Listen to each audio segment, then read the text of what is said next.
wherever you go and listen live on your phone or mobile device.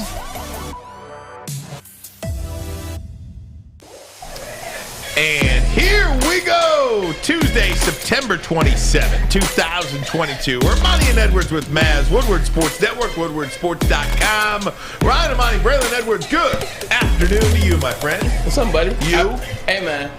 So you guys know I've been complaining about my fantasy football team Uh-oh. for the last 3 weeks. Look out. Going into last night's game with the Giants and the Giants and Cowboys, I needed 32 points. 32.5 to be exact, to win the game and get my first win in fantasy football play. CeeDee Lamb was my wide receiver, and Graham Gano was my field goal kicker. As a general rule, nobody cares about anybody else's fantasy team, but this is noteworthy because this is the first career win for Braylon Edwards in fantasy, so it is noteworthy. You trying to say you don't care about No, I'm just trying to tell you. You pooping on my win? I am not. I am propping it up. Okay, I appreciate elevating it. it. I was thinking of you when he dropped over there. when he dropped the short touchdown. I was thinking of you, and because I had him in my team too. Okay. I didn't need the points like you did. Excuse me. I'm just saying. You wanted to pad your lead, but I wanted to pad my lead because I want to have the most points every week. That's my goal. But then he comes back with that beautiful one-hand touchdown in the Now, corner how of do that points zone. work on the bench? Do those points count in terms of total points? Not at all. If you tie, then they go to the bench points. Oh, if they tie, go to the bench points. Yeah, So I got a lot of points on the bench. You didn't have to worry about it. A lot of points on the bench. You didn't have to worry about So it. I made it, man. He drops the pass. I turn the TV off. I start watching something else. I fall asleep. And I woke up this morning, and I'm watching TV, and I see that he had a one-hand touchdown. I was like, let me take a look. And then I go and watch it on, I watched the recorded copy that I taped, and there it was. Got my first win ever. So excited about that. Andrew, sorry about that, man. Hey, guess what, man? You win some, you lose some. Braylon walks in the building today and doesn't say hi to anybody. Where's Drew? Where's Drew? Talking about Andrew Jonah, who works here, big part of the team here, woodwardsports.com. And I knew right away who he was talking about. Mass is like, why does he want Jonah? Why does he want Jonah? I said that was his opponent in fantasy last night. It's the biggest thing in the world. Because Drew was talking stuff yesterday. He was talking some smack yesterday when I came in. I said, man, you're kicking my butt. He said, yeah, I know it was you, and I'm crushing you. Okay. Fantastic. A big show for you today, guys. Coming up in about 10 minutes from now, we're going to be talking to Brady Quinn, Braylon's former teammate in the NFL, former Notre Dame great, also host of Big Noon Kickoff on Fox. They were in Ann Arbor last week. They are in Iowa City, where Michigan travels to Iowa. And also, he was the analyst in the booth for the Lions and Vikings. So great job there. He is well equipped with Detroit area sports. And I am going to ask him right off the bat about that Vikings Lions game. To me, Braylon, he was so good in that booth. I don't know what he's better at, because I love him on college football. Not that he has to choose, but he was really good in that booth. Something about quarterbacks that transition into the booth that really see the whole game. Well, he reminds me, like, the first person I kind of really started liking in that realm that was doing color as well as being an analyst was Kurt Herbstreit. Mm-hmm. Like, Kurt Herbstreit was doing it when I was in college. He was doing it in Michigan. I remember going to the ESPN Awards when I won the Bolitnikov. He and Fowler were doing it there. Brady is very similar to that, but I think he's better. Like, he knows his information. You're talking about a guy that was a double major graduate in 3 years at Notre Dame. Shout out to my boy BQ. We'll talk to it in a second. But he breaks it down, man. The thing I love about him most is, as when you're watching, like, he doesn't get too high and he doesn't get too low. A lot of times you'll follow analysts. Like, analysts get excited about when other people get excited about a team or a player or a trend. You know, when people want to diss a team or a player on a trend, people waver just like that. Brady never wavers. He stays the course. He gives you information, and he calls it as he sees it, whether it's college level or whether it's NFL.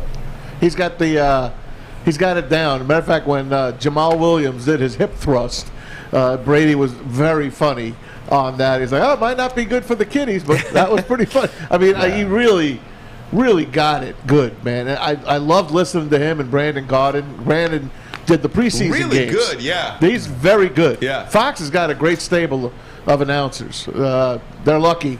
And Brady should be moving up the charts here in a couple of years. No doubt about that. Maz, I did want to check in on you today because the Giants last night, Monday Night Football. They can't win on Monday night. They can't win on prime time. What is Daniel Jones now? 0-9 in primetime games? Yeah, he's the not primetime player. But let me tell you something about him. He's 0-9, but the Giants are 0-7 in their last 7 games as well. So it's not just falling on Daniel Jones. He wasn't bad. Yeah. He really wasn't. He kept them in that game. No chance back there with that offensive line. The offensive line's horrible. He was running for his life. He ran for 7 first downs, but look at the numbers. He was attacked 24 times. That's a record. And sacked 5 times by the Cowboys. Get a read of that, man. Yeah, this is from Adam Schefter. Biggest reason the Giants lost their 7th straight Monday Night Football game. The Cowboys' defense generated its most quarterback pressures since 2017. Daniel Jones pressured a total of 24 times. That's the most by a quarterback this season, the second most over the past 2 seasons. So, 2 ways to look at that, and maybe it's somewhere in the middle. Is the Dallas defense that good, or the Giants offensive line that bad? Probably somewhere in the middle. Both. I think it's both, but it's more on the side of the Dallas Cowboys had a really good game. Because keep in mind, Micah Parsons, although he didn't have a game in terms of stat-wise, he took a lot of eyes of the defenders. He was the focus of the offensive line of the Giants, leaving DeMarcus Lawrence, who hadn't made a play in a very long time, leaving him open to have 3 sacks in that game. I think it definitely was them, but at the same time, that line has been bad for a very long time. Maz, you're a Giants fan. They've missed on 7 draft picks. They have been clamoring to get an offensive line for Eli Manning starting about 10 years ago. They never got Eli Manning that offensive line. Eli got beat up to the point where he's like, look, I'm out. I can't do it anymore. You bring in Daniel Jones. You see hope for Daniel Jones, quarterback, how to do. He can run, has a decent arm, pretty good, calm demeanor about himself, but they haven't put the players in front of him. And they've tried. I mean, you draft Evan Neal, It doesn't work out so far with him, but he is a rookie. Got to give him some chance. It looks bad for him, man. And the thing about having these young quarterbacks, man, you're talking this is year 5 for him. And he hasn't had an offensive line, and he's been getting beaten up for 5 years. That messes up your psyche, not to mention you had Gettleman, you had Joe Judge. Yeah. Like, he's had a turd list of coaches. Dayball's a different coach. I just hope that they can turn it around while Dayball's there, because I like Dayball for him, and I like Dayball for the Giants. I just hope that he has it in him to stay in there and correct the morale. Hey, they've picked 7 offensive linemen high in the draft, first, second round guys. 7 of them. None of them have signed the 5th-year deal with the Giants. In other words, they've had their rookie deal and they're gone. Yeah. You got to hit on your draft picks. And Troy Aikman last night and Joe Buck said it. You cannot miss on your draft picks. And, of course, I go right back to our team. You cannot miss that badly on your draft picks. And if you do miss on your draft picks, you certainly can't miss when you spend money in the free agent market. Kenny Golladay last night, 0 catches, 0 yards, 3 targets. Hit him right in the breadbasket. Just he was a disaster. running before he had the ball tucked away. Had a first down, locked up, could have really helped the Giants. Dropped it, never saw him again. Kenny Golladay is an interesting enigma, and the reason why I say that is, I talked stuff about him last year. I talked stuff about him yesterday. I said, I can't believe they gave him $20 million, and I stand by that. But you saw what Kenny Golladay was in terms of his journey. Starts off at the JUCO, busts his butt through the JUCO. Then he goes to Northern Illinois or Northern Illinois State, one of those schools. Busts his butt there. Gets drafted. Busts his butt for the Detroit Lions when he first gets here, his first couple of years. He's the big guy. He's the big play guy, along with Golden Tate and Marvin Jones II. But somewhere along the way, once he got paid, it just changed it. You don't want to say he no longer cares, but it seems like once he got paid, he was no longer putting in the hard work that got him to that point with the Detroit Lions to be a guy that you would consider giving that type of money to. He feels the guy don't have any confidence right now. Yeah, and he's tough. He's down. So he's got to have a good game to earn his spot on the field. He's a good receiver. Remember when Chuck Knobloch couldn't throw to first base? He hit his mother in the stands. He hit his mother. Kenny Golladay, when he played for the Lions, was as good a receiver. I mean, he was. I don't want to elevate. He was playing at an all-pro level. Taylor Decker has as many touchdown receptions as Kenny Golladay since he's been a member of the Jets. And Taylor Decker's an offensive tackle. It is not pretty what's happened to Kenny Golladay. Guys, we're going to take a break. Come right back. When we do, Brady Quinn will join us talking Lions, talking Michigan, Michigan State, Notre Dame, all things football. We'll do it next, but first a message from the Folding Warehouse. Great game of football and bowling, invented by Chris and Noni Hutt. Got to get down to Hamtramck and give it a try. 2 ways to play, $12 unlimited open play or a private lane reservation. 10 or 12 people on a lane. Run you $120, but you get it for 2 hours. Any drink you want, multiple full bars, and of course, they have over 100 beers to offer, and the $2 mystery beer machine. That's always a fun thing. Bring your own food in or have it delivered. Get your fold on. Check them out at foldingwarehouse.com. It's a great day to get some Centron in your life. Okay. There it is. Centron, here we go. Gotta grab the cranberry. Oh wait, it's 2 for $4. Gotta double up with the classic as well. Centron World, baby. Centron, available at select Krogers, and if you wanna know how, go to @CentronWorld.com. You can get dope like me. You know what? Why wait?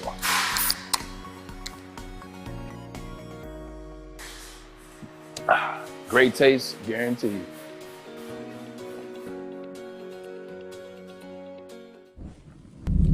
For a limited time only, all new burgers and loaded fries at Big Boy. It's not a Slim Jim, it's the Big Jim. The chili cheese is such a tease. Guess what else is new? The bacon blue. How about upgrading those fries? Chili cheese fries, baked potato fries, nacho fries. What will it be? Satisfy those taste buds at Big Boy. You have an opinion? Make sure it's seen and heard. Corner, jumper. Tweet us, hop on the YouTube chat, slide in the DMS at Woodward Sports on all social media. Hey, in case you didn't know, Planet Fitness is the official studio sponsor of Woodward Sports. It's also home to the judgment-free zone where you can work out for just $10 a month. Or do yourself a favor and upgrade to that black card with guest privileges, hydro massage, and so much more. Ooh. Join in club today or go to planetfitness.com. Hell of a job there, JB. Thank you for that, Jeremy Bryant, Ryan Ermanni, Braylon Edwards, Tom Mazawey, Fletch, and JB in the house as well. Pleasure to be joined now by one of Braylon's former teammates. You see him all over the place locally here now with Michigan and the Lions. It's big time. Brady Quinn joins us now. How you doing, Brady? I'm doing well, guys. How you doing? I feel like I might as well just move up to Detroit and be there in person. Tracking the University of Michigan and then getting a chance to go to a Lions game this past weekend. No doubt. I have room at the house there for you, so just let me know. I'm just telling you, we're coming back to the Penn State game. I may be crashing at your place. Hey, man, you're more than welcome to. My mom would love to see you. She tells me to tell you hello. And also, I know I've been badgering you, but I appreciate you coming on, buddy. I've been tracking Brady down, man, like the ops, man. I love it. Hey, Brady, let me start with the Lions, though. You had that call. Tremendous job, by the way. Do you like doing that? Do you like doing the game analyst as opposed to, not that you got to pick one over the other, but being in the booth as opposed to being on the desk? Yeah, I love it. I mean, it's fun doing both. I think the thing for me that's awesome about calling games is you really get to know these teams in an intimate manner. You know, you spend time with the coaching staff, the players. You're spending time watching them on tape to get a sense for what their identity is and who they are. And that, to me, is kind of more along my style of what I like doing. So it's a great journey. It's a lot of fun being able to sit and talk about football for 3.5 hours and then do it for a living. While watching a game. So very blessed. I feel privileged to have the chance to do so. But what a game, by the way. I mean, my goodness. I kept walking back through that scenario going, the Lions are up 14, they give up that lead. They're up 10, they give up that lead. And Kirk Cousins and the Vikings find a way of coming back and winning the game in the end. What'd you make of the end of that game? Dan Campbell's been getting hammered around here for attempting that field goal. Because even if he makes it, I mean, a touchdown still beats you. And the timeout prior to that. Yeah, there was a timeout on the other side of the ball when the Lions were on defense. He said he wishes he would have gone for it. What did you think of the booth at that moment? Well, it's easy in hindsight to say that, right? I mean, there's a term in poker called resulting. And what that is using the actual result to then determine whether or not you made the right decision. A lot of people do that. It's actually the biggest mistake you can make. I had no problem with them kicking the field goal at that point in time because I think it was going to make it a lot harder road for Kirk Cousins and the Vikings to go down the field. Now, that's assuming you make it. But at that point in time, let's say you go for it and you don't get it. And I believe it wasn't 4th and 1 or 4th and 2. It's closer to like 4th and 5, something along those lines. 4th and 4, yeah. 4th and 4. So different circumstance there. And even though they went early in the game for some of those 4th and 1s, 4th and 2s, a little shorter distances, a couple things were at play there. Cyber missed a field goal early. That might have been a little bit kind of just the flow of the game and how he was feeling about things, but also much easier to make those 4th downs. We talk about 4th and 1, 4th and 2. At that point, if he didn't make the 4th down conversion, then now everyone's blaming and saying, you just gave the Minnesota Vikings basically 20, 30 yards to go get in field goal range to go tie it up. So I think when you lose a game like that and the way they lost it, everyone's going to nitpick. Everyone's going to say everything about the decision on that particular 4th down. What about the defense, though? I mean, why can't they get a stop? Yeah. Or at least figure out a way of not allowing KJ Osborne to find himself wide open for the touchdown to win the game. Yeah, KJ Osborne definitely was butt booty naked.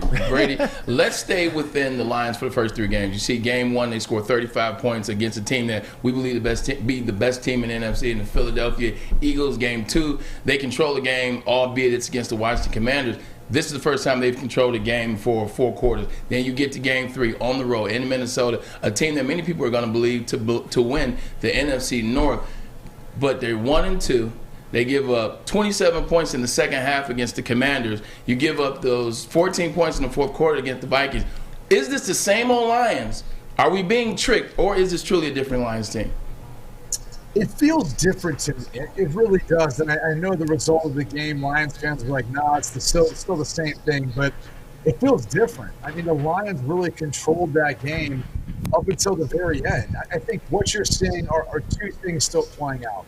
It's still a really young roster. At the end of the day, there's going to be some mistakes made as they're trying to sort some stuff out from a personnel standpoint and even how they want to go about executing. So I think the youth of this roster plays a little bit of a role in not being able to close out some of these tight games in the end. And another thing I just say is, I mean, look, I don't know, and you kind of hear this when you talk to other teams about their opponent. Every single coach I talked to in Minnesota said, man, I wish our guys played for us the way those guys played for Dan Campbell. I mean, that was the constant theme. Whether it was Kevin O'Connell or Chris Cooper, their offensive line coach, or anyone else you want to point to on that staff, they all said the same thing. So clearly, everyone else around the league is recognizing this. This isn't some doormat. This isn't like a pushover team anymore. They know they're going to have to bring it versus the Lions and just figure out a way of elevating, some of those younger players to be a little more consistent. Let's not forget too, Amon-Ra St. Brown was banged up in that game. He might miss some time with his ankle injury. We know Swift had a shoulder injury, also an ankle injury coming into that game. Hutchinson was dealing with the quad. I mean, you start adding it up. There's a lot of guys playing through some injuries too that I think played a role in that. And Tracy Walker went down. He's their quarterback of the secondary, and they lost him early, and that's going to be a real killer. Brady, I wanted to ask you about Jared Goff. He's a different guy. He came here last year from the Rams, obviously from the penthouse to the outhouse. But this year, he looks like he's settled in. Hard knocks on the Lions, really shed some light on him.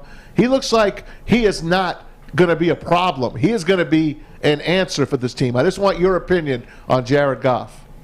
Yeah, I think if you go back to last season and look at the point in time when Dan Campbell took over the play calling duties and then elevated Ben Johnson, the passing game coordinator, look at how well Goff has played since that point in time. Whatever stat you want to throw out there, you're going to see he's been largely improved. And that was one of the things that talking to Ben Johnson and talking with Jared Goff before this game they spoke of, is developing that chemistry and that relationship as a play caller, as a quarterback, and being on the same page, just understanding what Ben is trying to do offensively. He's one of the younger, brighter offensive minds you'll find out there, and scripting some things up out there in the field, but also playing to the strengths of what Jared feels comfortable doing. I mean, play action pass, when Jared Goff gets in rhythm, he's as good as anyone in the NFL. I think you saw that throughout the course of the game, too, against the Minnesota Vikings. So, to me, it's not so much even about Jared Goff and what he can do within this offense. I think it's more about it to continue to give talent out around him. I think you're going to see what he's capable of. And I'll just leave you with this. Go look at Matt Stafford's stats at the end of the regular season last year, about that time when Ben Johnson took over as pass game coordinator. And then in through this year, the regular season, between Goff and Stafford, who's played better statistically. You might be surprised by what you find. Talking to Brady Quinn on Twitter at Brady_Quinn, NFL analyst on Fox College football analyst. Big noon kickoff in Iowa City this week in advance of Michigan and Iowa. There, by the way. Yeah, Braylon, you'll be there as well this week. Also, they were in Ann Arbor this week against Maryland. What'd you learn about Michigan this week, Brady? Well, they got tested. They finally got tested by an opponent in Maryland who I think you got to give Mike Locksley and his coaching staff a lot of credit for the game plan they came out with. I think they tested Michigan's physicality, trying to run the football. When you're out down in the field looking at the two teams, think whatever you want about Maryland. I don't think they're a team that you look at and say can't compete with some of the big boys in the Big Ten. They got the bodies up front. They're as far as the running back, Roman Hemby, he's very capable, bigger back, powerful back, very capable. Those wide receivers have a ton of talent. So, that's one of those games that you look at what the spread was before the game, you're saying, man, Michigan should have been able to blow them out. Not so fast. Taulia Tagovailoa, I think, is one of the better quarterbacks, too, in college football, and it probably doesn't get enough credit. So, tough win at home. It's going to bode well for them now as they go on the road against an Iowa team that, they might have a tough time scoring, but people have a tough time scoring against them, too, with that Iowa defense. And you always got to be careful of that 1 or 2 games a year where Iowa pulls out a rabbit out of a hat. Brian Ferentz puts together this masterful offensive performance. He's getting a lot of criticism right now for the lack of offensive firepower. With 1 or 2 games a year, they silence all their critics. They have a big game against one of their bigger opponents. I was there last year when they did it versus Penn State. That's the thing you got to worry about. But I thought J.J. McCarthy adapted well. He missed some throws. There's no doubt about it. Just there was tighter windows, a little tougher throws that he's going to have to make moving forward. But I think he'll learn a lot from this one. Maryland was playing a lot of drop 8 coverage, stopper zone coverage, trying to see if McCarthy would be patient, trying to see if Michigan would run the football, and they did. Blake Corum went off, and the rest is kind of history. So that, to me, was a good win for Michigan. I know it's not going to pass the eye test for most people, but I do think it'll help them build for a tough matchup versus Iowa on the road this week. Yeah, you're absolutely right. It's definitely a tough place to play in Iowa. They actually lead the Big Ten right now with 12 sacks I want to see on the season. I have a question about the offense, though. How much of this offense is them learning the new system with Sharon Moore as well as Weiss and getting out of Gaddis' offense? Because it took Gaddis about 3 years to really get that offense going. Last year, it really got rolling, and obviously he's gone. Now, how much of it is that, or how much of it is implementing JJ into this offense?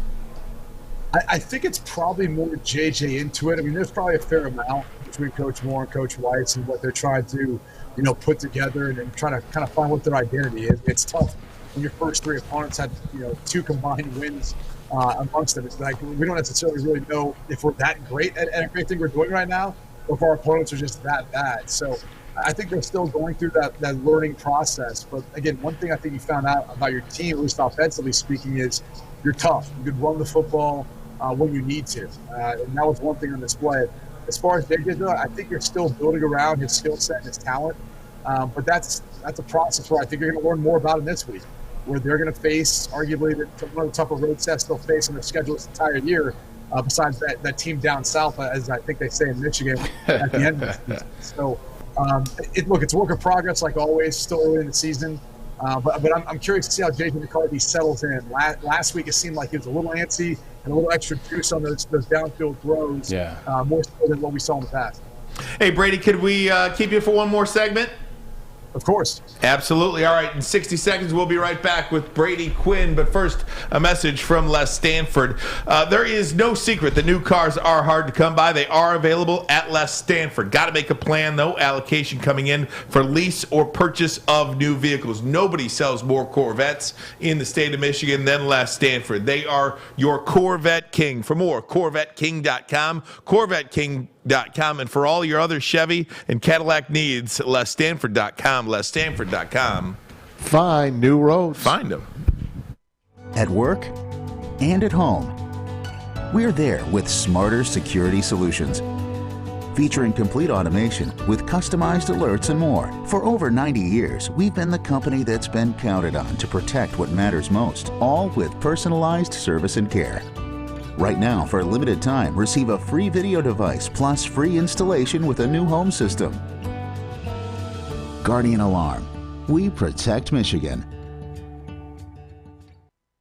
Hey, it's Scott from the Bet Show. It's Tuesday. What does that mean? Well, that means we're going to try to make your fantasy team better. So come join us over there at the Woodward Bets YouTube page at 4:30 as we talk some free agents and maybe some trades that you should look at making. And also, you got to get over to that app store and download oddstrader.com. It's got live scoring, play-by-play updates, and the best place to check all the odds of sports books right in the palm of your hands. But hey, let's get back to those fun coupons. Listen, I'm rolling Aaron Judge at a home run tonight. Tonight's the night. Big night tonight for Aaron Judge. He gets it done. 2-1 odds. Let's roll. Oddstrader.com. Woodward Bets. Check it out. We are the network for Detroit by Detroiters. Welcome to the Woodward Sports Network. At Alta, uptime matters. Alta Equipment's got everything you need to get the job done. If you have a big project coming up, Alta Rental has got you covered. Give them a call today, 844-GO2, Alta. That's 844-GO2, Right back here, Woodward Sports Network, woodwardsports.com. Ryan Ermanni, Braylon Edwards, Tom Mazawey. We are joined by Brady Quinn, Fox College Football analyst, of course, Fox NFL as well. Big noon kickoff in Iowa City this week. Michigan and Iowa at noon on Fox. We want to get to the Spartans, though, Brady.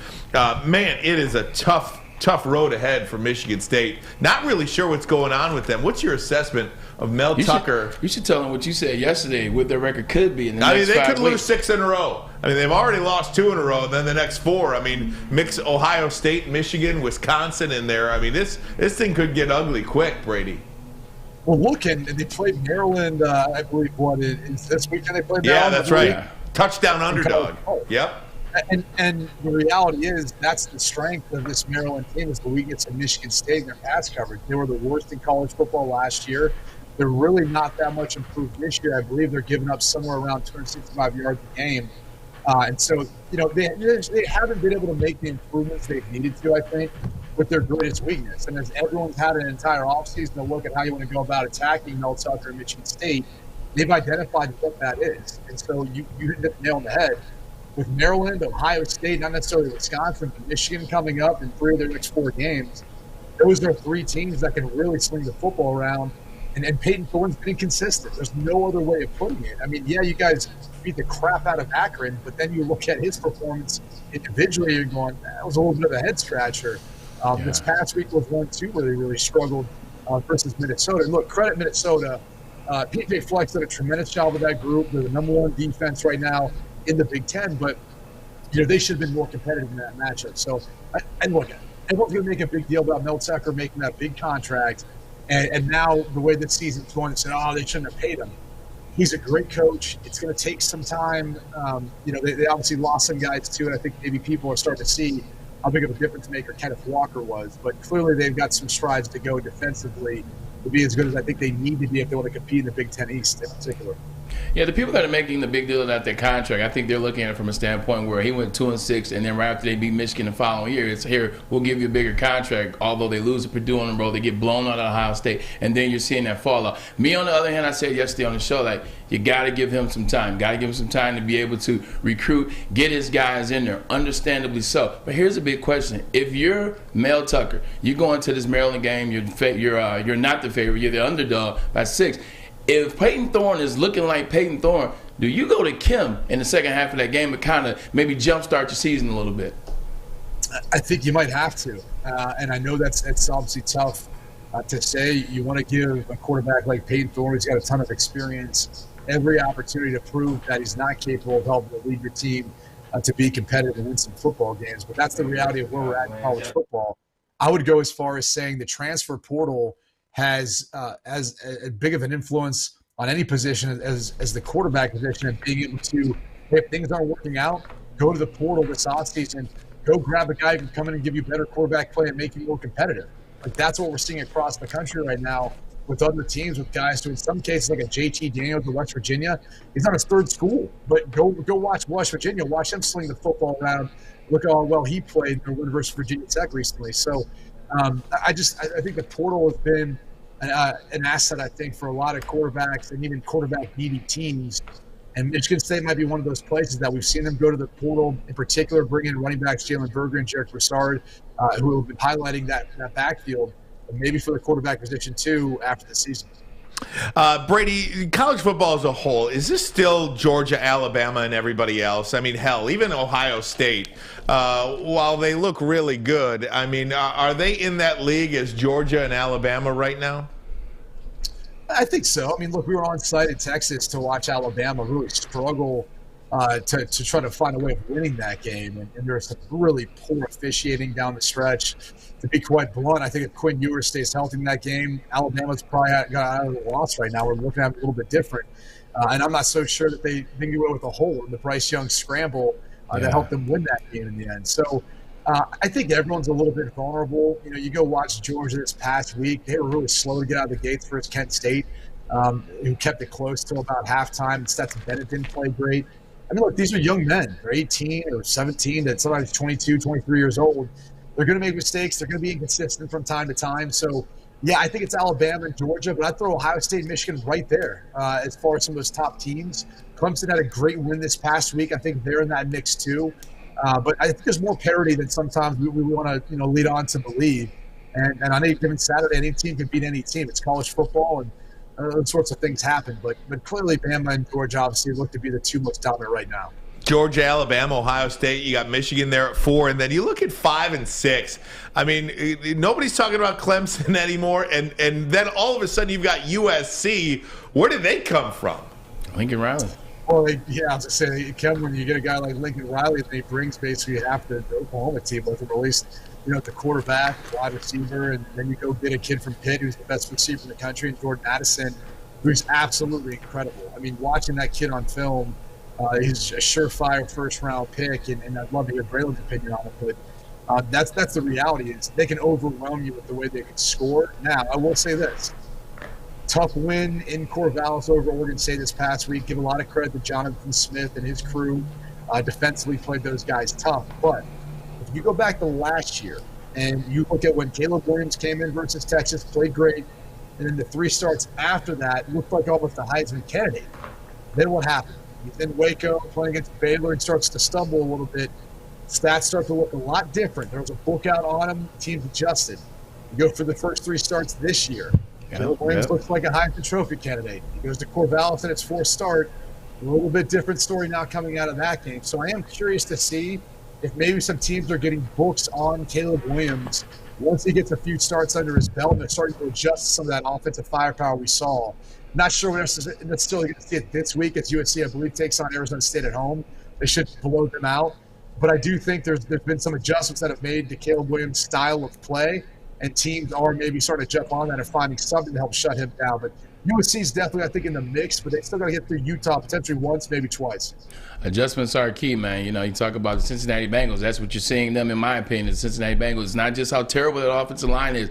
People had a whole offseason to really game plan how they threw that ball around, how they tried to lead around with Joe Mixon. But you talked about Jordan Addison, man. I just believe he's a tremendous receiver. Following in that new footsteps, man, the guys that can really run routes, really get you at the line of scrimmage. I didn't have all that wiggle. I can be honest. I just jump over you and run through you. But these guys at the line of scrimmage and their routes are crisp. That's what I pay attention to, Brady. These kids are 18, 19, 20 years old. They're running routes like guys that are 25, 26, 5-year vets in the NFL. But here, let's talk about you. Let's talk about your alma mater. 4 weeks in, what do you think about Marcus Freeman and the job that is Notre Dame? Well, look, I love Marcus. I think with the exception of obviously the blip that we saw against Marshall at home where, you just got the sense that, and I'm sure he was coaching him up, trying to tell him, hey, we're not going to roll the football out there and just win because, we're back playing at home. We played Ohio State close in week 1. Like, that's not going to happen. But it felt like the players maybe felt that way going into it. Like, they were just thought Marshall was going to come down and lay down on them.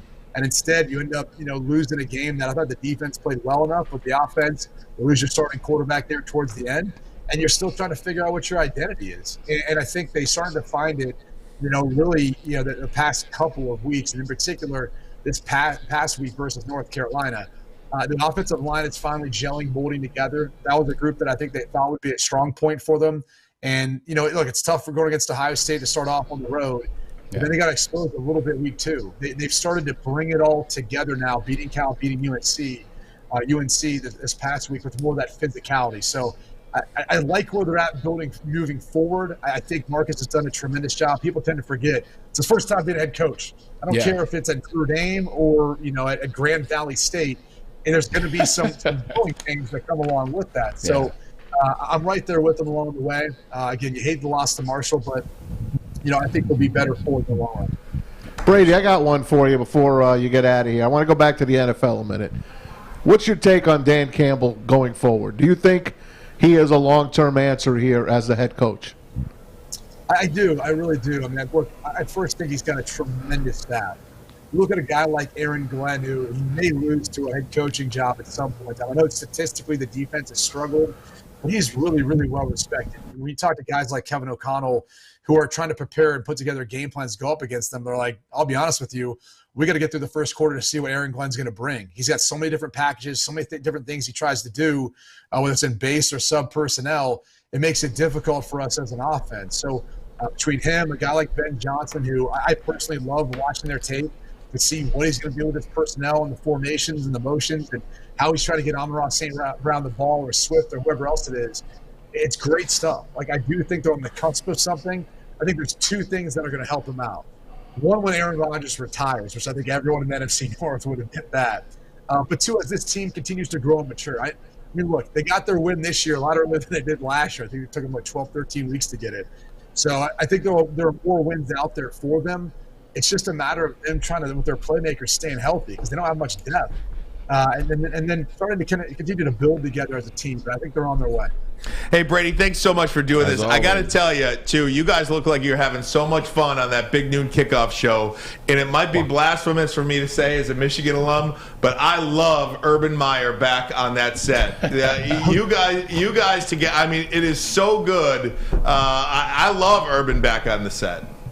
I was going to ask you, you guys think Urban was having fun? I don't know. It's a lot of blues. Well, he's got to love that. Yeah, he's got to love it. Do you think he'll coach again? I mean, the chance at Nebraska the week before, I mean, do you think he'll go back ever? He's already said publicly he's not interested in that job. I don't know that you ever say never. I won't speak for him. Right, yeah. But he is young. He's been incredibly successful. I don't know if a year or two from now he might get that itch. I mean, he was with us for 2 years before he got that itch after being in TV for a couple of years and wanted to go back into coaching. So we're only into that first year again. But we'll see what opportunities maybe come up or what transpires. I believe he's enjoying himself now, and I think with what he went through in Jacksonville, I'm not sure he wants to maybe think about that at the moment. But we're having fun. We're having a good time. Obviously, we've got Michigan here the next few weeks, so we might have to make this like a weekly thing here until we have so many times in Michigan as part of our pregame deal. We're in, man. We're in. We're definitely in. Brady, 2 quick ones, and I'm out of here, man. Thing one, I'll be in Iowa. There are no flights out Saturday, so you're stuck with me Saturday night as well. So I'm kidnapping you, and I'm taking you to dinner. First off, that is not true. I'm getting out on Saturday. But my name's not Brady Quinn. I will say, I will see you Friday in Iowa City. So okay. I'll pick you up. That sounds good. Last thing, does Judge break the record before the season is over? Dude, I can't. I mean, I don't know. We keep making such a big deal about it, and like, I don't want to get off on a tangent here and take too much time, but like, I'm of the thought of it. I remember watching Bonds and McGuire and Sosa, and I'm like, I know they were taking PEDs, but you still got to put the bat on the ball. And so everyone's making a big deal about this, and we keep cutting in from like college football games to watch Aaron Judge get walked. I'm like, what are we doing here? Right? Yeah. I mean, I hope he breaks it for his sake, but I'm not really as into it. Like, if he was breaking what Bonds did, then it might be a different story. I don't know. It was hard watching Barry Bonds during that era and that time, and then looking at this the same way. I mean, Bonds, like, you could barely throw the ball over the plate because you were so scared he was just going to jack one out. He was that dominant during that period of time. Forget about Aaron Judge. I'm more curious to know what happens in Iowa City on a Friday night. About to find out. It's about to be fun. Hey, man. Brady, thanks so much for doing this, man. Yes. We certainly appreciate it. Hope to talk to you again down the road here. Yeah, we'll talk to you next week. Again, we've got Michigan, I think, in Bloomington, so let me know. And I'll see you in a couple days. Look forward to seeing you, brother. You got it. Brady Quinn on Twitter at Brady. Did you hear that? Lock Quinn. him up. Oh man, we got it. I mean, That's look, it. he is so fun. This is Clark so Kent, great. man. He's Superman. I'll ride your coattails any day. I mean, the Rolodex that Braylon has, man, it's so great. Makes the show a lot better too. Thanks for that, Bray. Well, guys, you know what the good thing about it is, guys actually want to come on the show, especially guys that have done it before. Whether it's Mike Tannenbaum, whether it was Damian Woody, whether it's Brady Quinn, guys come on the show and they're treated professionally, and we have a professional setup. You know, this isn't a mom and pop podcast. For those that you believe that, this ain't what that is. This is professional, and we do it at a high level. We take very time, and we put the effort to being a great show. No doubt about it. Having fun, guys. We'll react to that Brady Quinn. Anything curious that he said? Anything that you want to add? We'll do that next. But first, a message from Lady Jane's Haircuts for Men. Come to Lady Jane's and get an award-winning haircut experience. That's right. Walk in anytime. It is the last month to register to win the car of your dreams as well from Les Stanford Chevrolet Cadillac. Lady Jane's Haircuts for Men. Several locations in the Metro Detroit area, several more around the country. Wherever you may be listening, there is a Lady Jane's near you. Open 7 days a week. Walk in anytime. No appointment necessary. It's wicked awesome. Wicked awesome. It took exploring 50 different formulas and hosting countless taste tests, but we believe Gypsy Vodka is the smoothest vodka on the market. Don't believe us? Ask the owners. We're Mike and Adam Kazanowski with High Five Spirits Distillery. We're in close to about 1,200 locations throughout Michigan. We wanted to create a brand that was geared more towards freedom, love, adventure, and at the end of the day, we really wanted to tell a story that inspired other people to take risks, follow their dreams, whatever that might be. 3 NBA championships. Detroit fans were there. 11 Stanley Cups. Detroit fans were there. 4 World Series wins. Detroit fans were there. And that one Lions playoff win in 1991? Yeah, Detroit fans were there. Woodward Sports, where the fans are. Woodward Avenue, the first paved road in America. Woodward Sports, the first sports network born in Detroit and made for Detroit. I was always the evens guy until I got the Odds Trader. Man, oddstrader.com is the #1 site for your game day best play-by-play updates. And guess what? Simply put, from every sport book, they will do it all from multiple sports books. Whether you want to bet on Aaron Judge hitting a home run, whether you bet on the Lions, or they're going to win over 6.5 games. It doesn't matter what bet you want to make. Simply put, Odds Trader has all the bets. So for your best bets, forget the rest, go to oddstrader.com.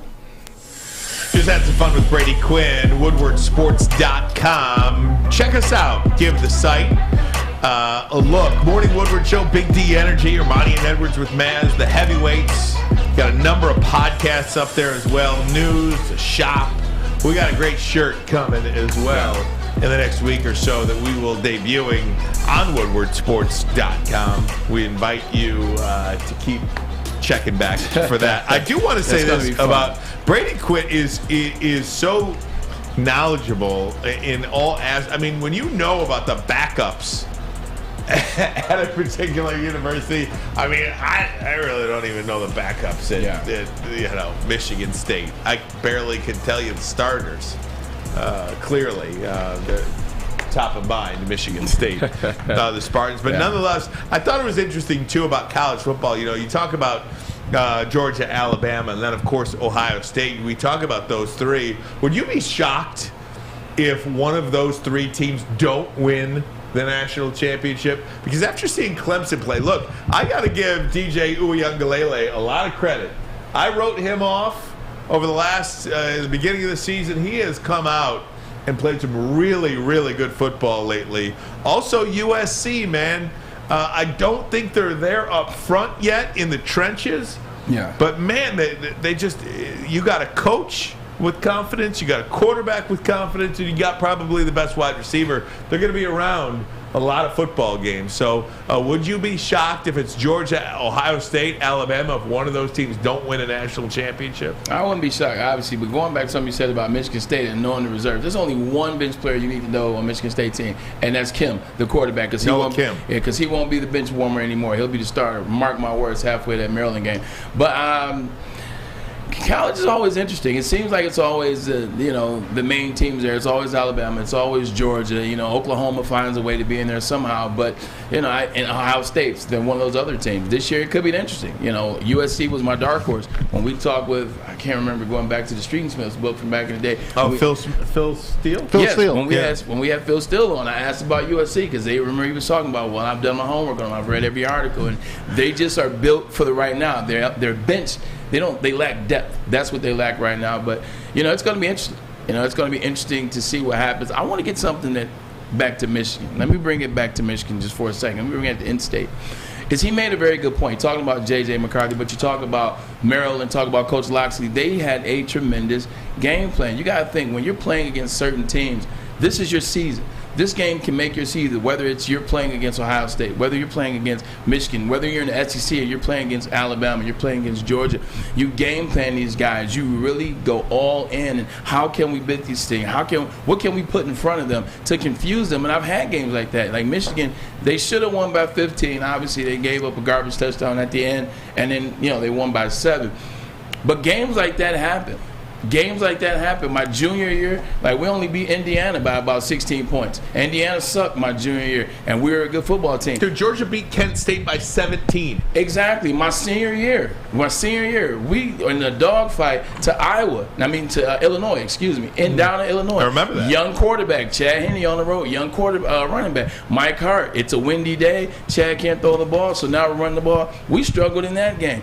Games like that are going to happen, but you know what? The teams that win the national championship, the teams that win conference championships, they can find a way to win those games and then correct the things that they need to correct the next day and the day after and the day after. So it wasn't necessarily this beautiful win by Michigan, but you know what it was?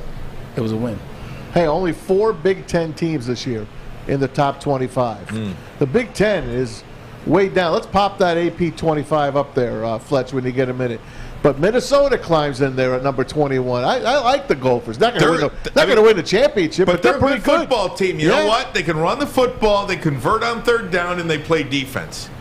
What better 3 areas could you be good at? He's got them. You heard him. You heard Brady. PJ Fleck, he's rowed a boat, all of that. He's got them in an upward trajectory. He really does. That's pretty good, man. I'll tell you, I would not want to play Minnesota right now. I'm saying that for Michigan. Yeah. I don't want to play Minnesota right now. I'm glad they're not on our schedule, and they're going to win the Big Ten West. And they're going to be a problem in that Big Ten championship game for whoever plays from the East. They're going to be a problem. Again, they can run the football, they convert on third down, and they play defense. That's a problem. If you look at PJ Fleck and Minnesota, and this isn't a knock to Michigan State, this is a pretty good football team, a well-coached football team. PJ Fleck has been working. Everybody was complaining, where's PJ Fleck been? Where's PJ Fleck been? Well, he almost made it to the Big Ten championship game twice. You look at 4 years ago, he was 11-2. You look at the year after that, they had some injuries. It was a COVID year. Everybody throws their COVID year out. The following year, they lose Muhammad Ibrahim.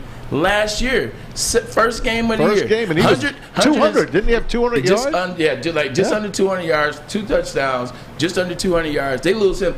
They still go 9-4. Yeah. They still went 9-4 last year. So this is a team that has been in the making. They have been building this identity, building this team up. And that's why we were talking about Mel Tucker. And that's why I said we got to pump our brakes because we got to really give him a second. Got to give him a second to recruit. Got to give him a couple years to hit that portal. Got to give him a second to kind of leave his mark and get comfortable. He's struggling right now, and we make all the jokes. But all jokes aside, it's going to take some time because PJ Fleck went there after an undefeated season at Western, and it took him a second. He's now been in Minnesota for 5 years, but it's taken a second to really get going. 6 years, excuse me. We'll see what Minnesota does this week at home, how they follow up that big win against Michigan State in East Lansing. They're home against that team, Purdue, that somehow, teams have a big win, somehow, some way, Purdue comes up and bites you. I would say this about Michigan State, too. There's no doubt Mel Tucker deserves at least a chance to get his own guys in there. But at the same time, there is no Spartan fan on the face of the earth that could tell me with a straight face that you're okay with losing 6 games in a row this year. Yeah, no, that would. There's just you're not going to convince me that you're okay with that, or that you saw that coming. and the potential to lose 6 games in a row is very much a possibility. Not only possible, but probable.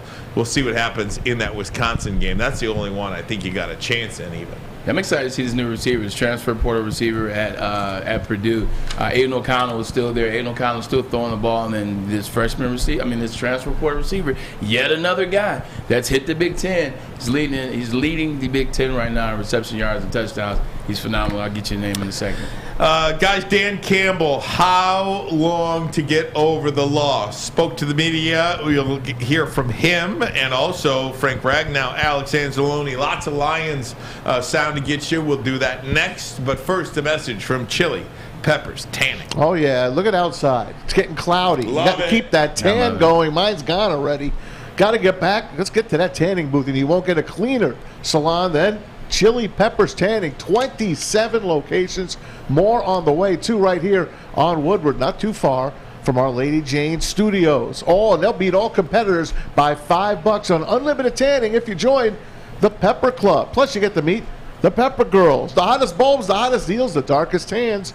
Your vitamin D headquarters is located at chilipepperstanning.com. Hi, my diamonds. It's Crystal with an X. You want to get hot and perfect like me? Here's my super easy routine. Drink at least a gallon of water before you wake up. Attach a weight to everything in your house. Hello? Sell your car and just sprint everywhere. Scream when you exhale. Don't follow Crystal with an X. Do your own thing at Planet Fitness with tons of equipment and free fitness training in our clean and spacious clubs. Join now for just $10 a month and cancel anytime. Hi, I'm John from Better Rate Mortgage, and to me, family is more than blood. That's why I have the biggest family in Metro Detroit. If you're looking to buy a house or refinance and need a loan, come get treated better than family by me and our entire team here at Better Rate Mortgage. We pride ourselves on giving you better advice, better service, and a better loan experience. That's why we are Better Rate. If you're looking for a new mortgage, come get treated like family. Actually, better with Better Rate Mortgage. Visit us at mybetterrate.com or call at 248-480-4467 today. We aren't quite sure if they consume more beer or sports. Either way, the heavyweights are here. Live on Woodward Sports, daily 5 to 7 p.m. Yeah, look, I can't sleep, win or lose. And so, you get an hour and then you're up and you just think about it. You process the information. What could I have done better, and what, how do you change the game from your own aspect, or how could we have prepared better? Could we have? And that's the nature of the beast. So I got to be better. I got to learn from it. No different than the players have to. And I got to do my part, and I plan on doing my part. So I'm not going to be phased. I'm going to have this team up and ready to go, and we're going to be better. And that's Dan Campbell yesterday talking about this Lions. This Lions game against the Vikings will not go away until they win. And they got to do it this week against Seattle. Another must-win game for the Lions. And I know you don't have DeAndre Swift. You might not have Amon-Ra St. Brown. Hell, you might not have Aiden Hutchinson. You don't have Tracy Walker. But you know what? The Dallas freaking Cowboys lost their freaking quarterback and are 2-0. And he's 3-0 in all games, Cooper Rush.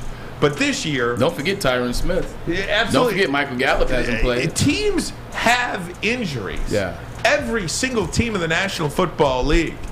And you find a way to win. And this week is no different against Seattle. I don't care if they trot the practice squad guys out. If they don't win this game, that is a terrible, terrible thing. Yeah, one thing about this is we talk about how can you win games. Last year we talked about how can the Lions stay in games with a team that didn't necessarily have the talent like other rosters did. And what did I tell you? I said it's self-inflicted negatives. It's be disciplined. It's not have 6 pass interference penalties. It's not jumping off sides. It's making the right calls as coaches, etc. It's not overthrowing receivers. Do the things that you can do. Control what you can control. If the Detroit Lions play that way, they got enough guys. The offensive line is their fortress. Like that's their position. That's the number one position. That's the strength that they play to. That's their position. Play to that strength like you did last week. Barring all these injuries last week, you still had a chance, and you should have beat Minnesota Vikings on the road, and you didn't.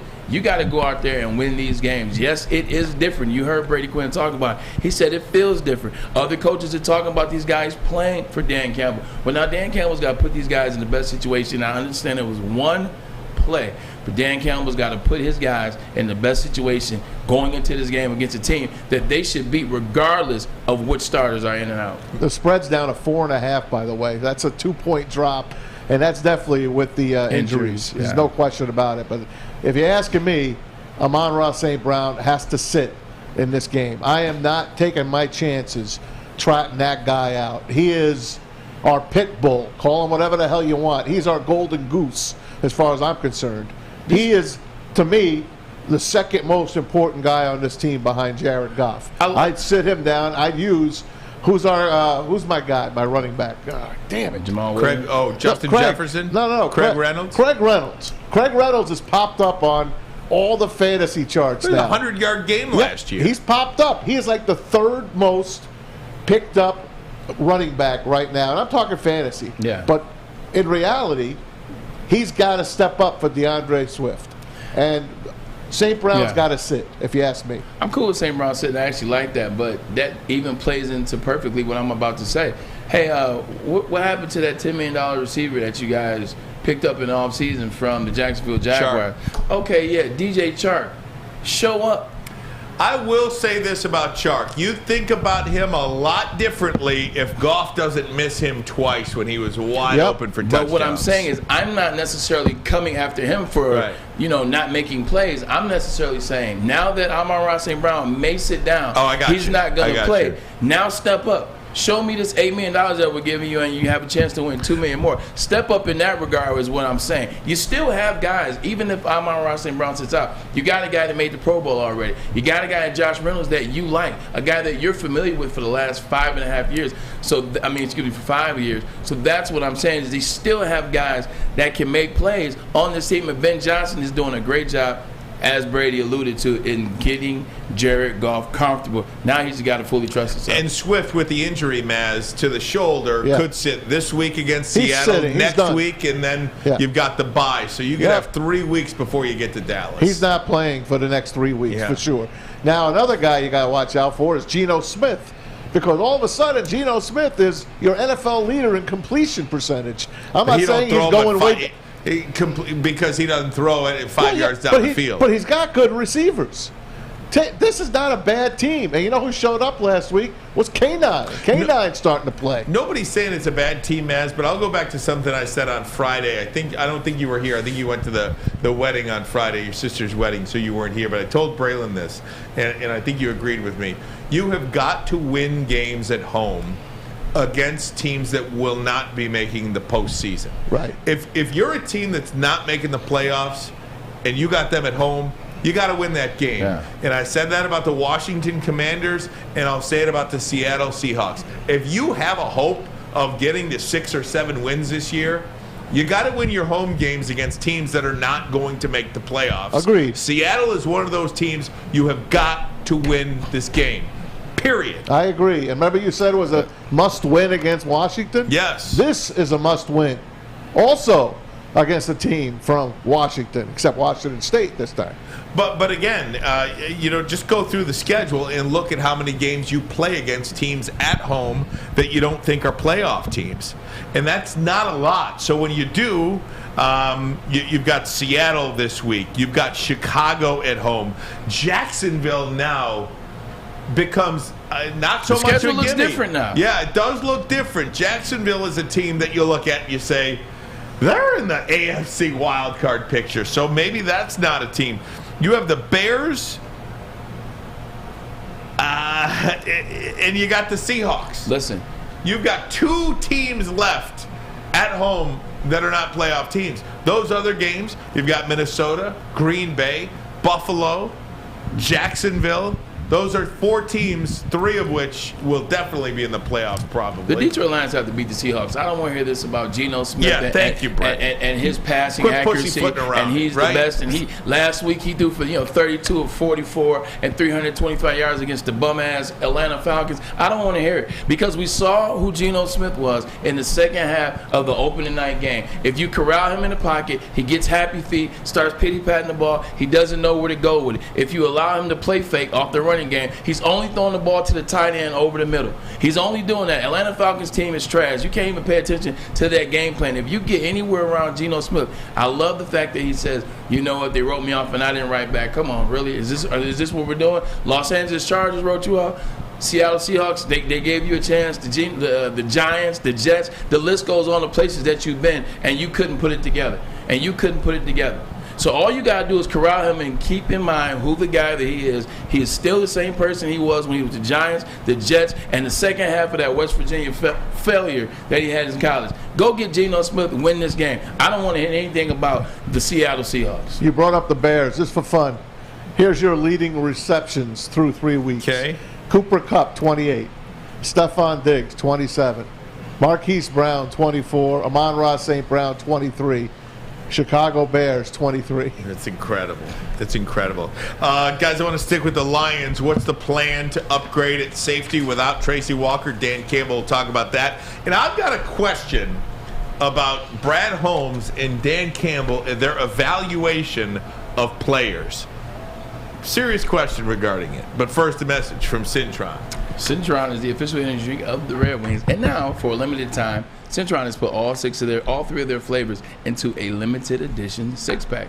CintronWorld.com/Red Wings is where you can go to get one of these things. And I'm talking about the original flavors, the cranberry, the sugar-free, and the classic. They are here for the community. They are proud partners with the Detroit Lions, the Tigers, the Pistons, and the Detroit Red Wings, whose season actually starts tonight. So let them energize you like they energize our community. Drink it, live it, Cintron. When you need apparel, there's only one place to go. Big Frog in Novi. With no setup fees, no artwork fees, no minimum, and a 24-hour turnaround, you can have your whole team outfitted in no time. Embroidery, direct-to-garment, vinyl, and screen printing, Big Frog has it all in all the styles you want. So whether it's a sports team, fundraiser, school event, or corporate needs, Big Frog is your one-stop destination. Visit bigfrog.com/Novi or call 844-4-BIG-FROG. Make sure you're listening to Woodward Sports all day long. Start your morning with the Morning Woodward Show. Spend middays with Big D Energy. Watch and listen your drive home with the Bottom Line. And don't forget about Woodward Bets Daily. All live, all right here on the Woodward Sports Network. Losing Tracy hurts. That's a significant loss, and because multiple reasons. I mean, Tracy's been, since I walked in the door last year, he's been all in, and he's one of our team captains this year. Nobody's put in more work than he has, since the spring. And he's one of the smartest players we have on defense. That's huge, and he's productive. And so you're losing a big cog in the piece that helps you over there. So a big loss for the Lions on the back end. Tracy Walker out with an Achilles injury. He will be out until next season. Certainly wish him well. And the Lions clearly have to upgrade there. That's a big loss for them. But again, guys, teams deal with injury all the time. Your season cannot go in the tank just because you lost one of your starters on defense. It can't. But at the same time, when you look at a team that did not necessarily go and get the players that I felt that they could have gotten on the defensive side of the ball. Now, on offense, they're fine. Like, it seems like DeAndre Swift gets hurt. You got Justin Jefferson and Craig Reynolds, Jamal Williams on the bench. The line keeps getting hurt, and somebody comes out of Woodward, whether it's Skipper, whether it's Kramer, whether it's whoever, they step up and make plays. Amon-Ra St. Brown may not play this week. You still have DJ Chark. You still have Josh Reynolds. You still have Quintez Cephas. You still got guys, Khalif Raymond, that can come out and make plays. On the defensive side of the ball, Ryan, it's slightly different. That miscommunication play at the end of the game, that's huge. But that's not only a young defense. That's a young defense, a young okay defense in terms of talent-wise, because Tracy Walker was your guy that you paid $27.5 million. This is what happens when you don't have guys ready, guys, leadership-type players, or veterans on this team that are experienced, that have been to the playoff, that know how to play when a guy gets injured and can step up and help guys a little bit. This is what happens when you have guys get injured on a young defense that I don't think you necessarily put the right pieces in play just on the defensive side of the ball, and now you're starting to see it. Hey, we need our Mr. Hard Knocks. We need Chase Lucas. That's who it is. That's who I'm thinking of, Chase Lucas. Get well quick, and once the PUP list once we're done with week 4, these guys could start coming off the list and maybe start helping.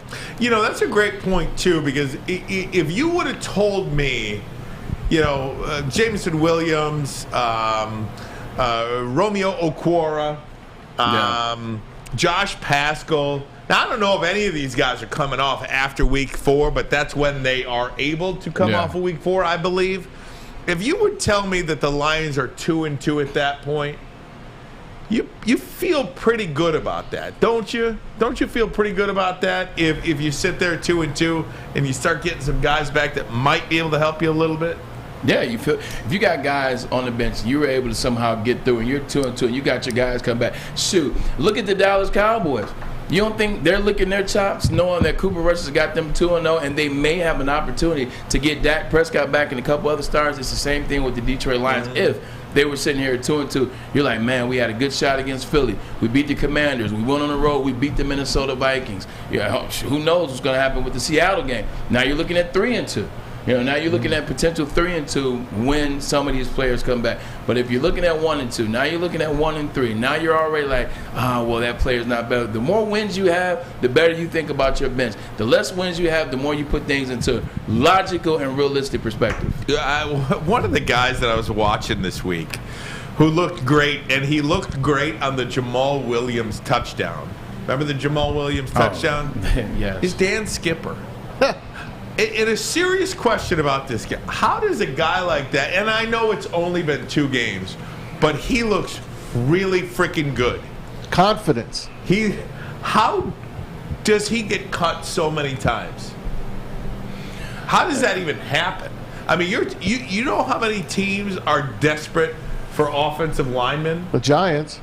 Well, how does he not make it? And that's a legitimate question. I don't know. I'm asking. I think it's a process. I think about, in the last 6 years, he's been on, 20 different contracts. Yeah. He's probably been on upwards of 10, 12 teams or so. He's learned in 6 years. He's sat behind some guys. He's been in preseason. He's been behind guys that he appreciates, that he respects, that he's learned a little bit of game from. Every year he's gotten stronger. He's gotten better. He's gotten more confident. Just waiting for that opportunity. And here in year 6, he gets that opportunity. Ryan, he ain't giving it back. Like, Ryan, he's ready. He's been conditioned for this moment. Some people, they can stay the test of time and they can last through, and they can just prepare themselves knowing that, hey, you know what? God's going to give me an opportunity, and when he gives it to me, I darn sure I'm not going to let him down. I'm not going to let myself down. Some guys, you can't keep fighting, and eventually you lose the love for the game. Dan Skipper hasn't lost the love for the game. In fact, he loves it more. So he's going out there and give it everything he has. He doesn't know if he'll get another shot after this year, so he's putting it all on the line. Hey, on our Woodward Sports chat, Zach Connolly says, trade Hawk for a safety. Now, I just want to say something. I would. Hawkinson, he has not lived up to the obvious when they overdrafted him. It's not his fault that he was drafted when he was drafted. But in reality, they've kept a lot of tight ends on this team, if you notice, and they drafted another tight end, an injured one, but they drafted one, and he's starting to play. Would you trade a guy like Hawkinson? Absolutely. Because you're not going to re-sign him, right? I mean, there's no way you're signing T.J. Hawkinson to some big long-term deal. You're just not going to do it. It hasn't. He's not the guy that you think he is. I don't think. Or at least he has not shown that he is the guy that you think he is. I'm with you. Maybe he could do that somewhere else. It is not. He's flashed for one season here, and that's about it. And I'm not trying to disrespect him, but what I'm saying is I'm not paying that guy top 5, top 10 even money in free agency. He's not a top 6 tight end to me, so I'm not going to pay him that. So if he is a bargaining chip, you could ship him out. You could. A lot of lists had him ranked around 7 and 8 going into the season. They had him ranked around that 7 to 8 mark, and I just frankly don't see it. I didn't see it at Iowa. I was a Noah Fant guy. I didn't see it even the year he made the Pro Bowl. Last year he had some moments before he got injured a couple times. Played well early on in the year until they started double teaming him and beating him up in the slot because we didn't have anybody to throw the ball to on the outsides until Amon-Ra kind of stepped away from the pack. But yeah, if you're going to get great value out of him right now, maybe a good safety or something else, I definitely would, just because I've never seen it. It's not because, we're in desperate times, so desperate times call for desperate measures. I just have never seen it out of Hockenson. I know everybody wants one of those Travis Kelce's, those George Kittles. You want one of these guys. He just isn't that guy for me. And if you can get something of value for him, why not go ahead and get it? Because you're not, like you said, you're not going to pay him the big money. And this regime did not pick him, so you don't really know how they feel about him. Yeah. I don't believe he's going to get a big contract at the end of the season. So if you could trade him for somebody, why not? It doesn't hurt to have him on the team. No, I'm just saying. We have enough tight ends on this team. The way we use the tight end, right? Let him go. If you got a spot, I'll put it this way. If you're not going to throw him the ball, Ermanni, if you're not going to get him involved with the offense that Ben Johnson wants to run, because as I watch Ben Johnson, I just haven't seen Hockenson. I haven't seen him getting 4 or 5 passes a game. The tight ends that really make a difference in offense, they're getting 7 looks a game. They're getting upwards of 10 if you're Travis Kelce. Now, 10's a little unrealistic unless you got a George Kittle or Travis Kelce. But you're talking 7, 6. I'm not seeing it. I'm seeing 1 pass a game, and I'm seeing it mostly used for blocking. They're not using them, so why not trade them? And not only that, but however many looks he's getting per game now, it's only going to go down when Jameson Williams comes and enters this offense. I did want to say and if Mitchell becomes a good player. James Mitchell, the kid that they drafted. Potentially. And I saw 84 in the game. What's his name again? Yeah, I forget his name. I saw his name. I saw him in the game. That's a favorite of Dan Campbell's. He likes that kid. Shane Zylstra. I don't know why I'm randomly looking at this, but do you know who is tied for first in points for the Jacksonville Jaguars? Kurt. Riley Patterson. Yeah, 7 for 8 field goals. Yeah, missed one in the 30s. He doesn't have the long leg. That's the reason they kept Seibert. He kicked a 52-yarder. I'm just saying. That was the reason that he got the nod. Unbelievable. Over Patterson, and they couldn't even trade him. They had to let him go. Unbelievable, guys. Braylon, I want to ask you something. Something we saw last night. Sterling Shepard suffered a season-ending ACL injury, non-contact. I want to show it to you and ask you about field turf versus grass, because Odell Beckham Jr. very critical last night of the turf. Last night at the Meadowlands, or whatever they call it now. It's still the Meadowlands, but I call it the Meadowlands. Met Stadium. Talk about that next. Plus, we'll go around the NFL. We'll do it. But first, a message from Guardian Alarm. They're your local security experts. Have been for over 90 years. You see that black and yellow sign out in front of your house. Tells the bad guys one thing. Stay out. Whether you are at home or on the road, they're 24/7 local monitoring. Make sure what is important to you stays safe. Call this number right here, 1-800-STAY-OUT. That number again, 1-800-STAY-OUT. Call them today. Tell them Woodward Sports sent you.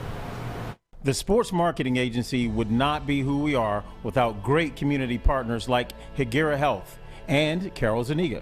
It's an awesome opportunity to partner with your organization. Higuera Health is a comprehensive behavioral health organization. We serve children through older adults with mental health, substance use, and developmental disabilities across Western Wayne counties, and really excited to now be in downriver communities as well. Give us a call at 734-458-4601. New to the game or a season better? OddsTrader.com has everything you need to make the right bet ahead of kickoff. Begin your handicapping journey with OddsTrader. Improve your edge by finding the best price on every game from sportsbooks in your backyard. Take advantage of the numerous sign-up bonus offers to pad your bankroll. Dive into key game statistics, player performance, and even account for the projected game day weather. Best of all, you can use the Odds Trader Bet Tracker to keep a log of your action. Welcome to Odds Trader, and best of luck. The only sports network in Detroit that starts with a W. You know, because we win. Woodward Sports, Detroit's winning sports network. For a limited time only, the all-new burgers and loaded fries are at Big Boy. It's not just the Slim Jim, it's the Big Jim. How about the chili cheeseburger and, of course, the new bacon blue? And how about those fries? Upgrade them right now. How about some chili cheese fries, baked potato fries, or nacho fries? You can satisfy those taste buds. We did at Big Boy. Just for craps and giggles, Jacksonville Jaguars beat the Los Angeles Chargers 38-10. Trayvon Walker, 2 tackles. That's it. Still only has the 1 sack. He got that sack in the opener. Kayvon Thibodeau played his first game last night. 1 tackle. So very similar to that of Aiden Hutchinson's. I think those 3 guys will be linked for an awful long time together. No doubt. Trayvon Walker, Kayvon Thibodeau, and they both seem to be pretty good. Aiden Hutchinson. Just wanted to pass that along. WoodwardSports.com, Braylon Edwards, Ryan Ermanni, Tom Mazawey. Lots to get to in this hour of Ermanni and Edwards with Maz. I do want to go around the NFL. We'll do that now, Tom Mazawey. Let's do it. Hit it, JB. Let's start it off with, I'm going to wait for Sterling Shepard to my last one. Okay. I'm going to tell you about some injuries around the league. The Chargers get hit again. Joey Bosa is now going to be out with a significant groin injury. I mean, the Chargers, it just ain't their year again. Yeah, when we talked about the Chargers earlier in the year before the season started, we said who's the power. Actually, this is after week 1. Said the power rankings, and my big thing on when I got to the Los Angeles Chargers is I didn't even put a whole list of things on how Herbert played and Bosa and Khalil Mack and J.C. Jackson and Keenan Allen. I just put one word: injuries.